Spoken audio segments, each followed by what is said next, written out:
இந்திய வரலாற்றிலேயே முதன்முறையாக சென்னை தீவுத்திடலில் 48வது சுற்றுலா பொருட்காட்சியில் மரண கிணறு மற்றும் விமானம் தாங்கிய கப்பல் அறிமுகப்படுத்தப்பட்டுள்ளது. விடுமுறை நாட்களில் காலை 10 மணி முதல் இரவு 10 மணி வரை, மற்ற நாட்களில் மாலை 3 மணி முதல் இரவு 10 மணி வரை. மிஸ் பண்ணாதீங்க, அப்புறம் வருத்தப்படுவீங்க.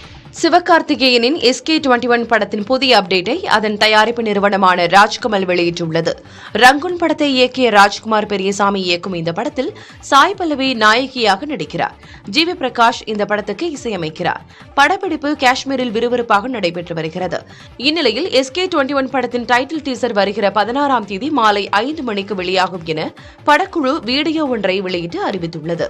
கமலின் தயாரிப்பு நிறுவனத்துடன் இணைந்து சிவகார்த்திகேயன் நடித்து வரும் இந்த படத்துக்கு ரசிகர்கள் மத்தியில் பெரும் எதிர்பார்ப்பு எழுந்திருக்கிறது.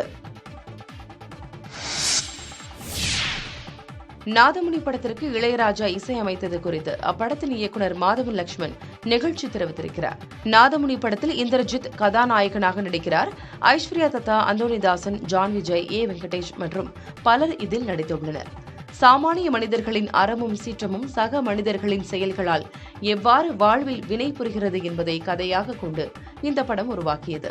இந்த படத்திற்கு இசையமைக்க இளையராஜாவிடம் கதை சொன்னபோது அவருக்கு உடனே பிடித்துவிட்டதாக கூறியுள்ள இயக்குநர் மாதவன் லட்சுமண், படத்தின் கருவும் அதன் நோக்கமும் அவரை வெகுவாக கவர்ந்ததாக மகிழ்ச்சி தெரிவித்தார். நாதமுனி படத்தின் பாடல்களை இளையராஜா, கங்கை அமரன் ஆகிய இருவரும் எழுதியிருக்கிறார்கள். படத்தின் இறுதிக்கட்ட பணிகள் நடைபெற்று வருகின்றன.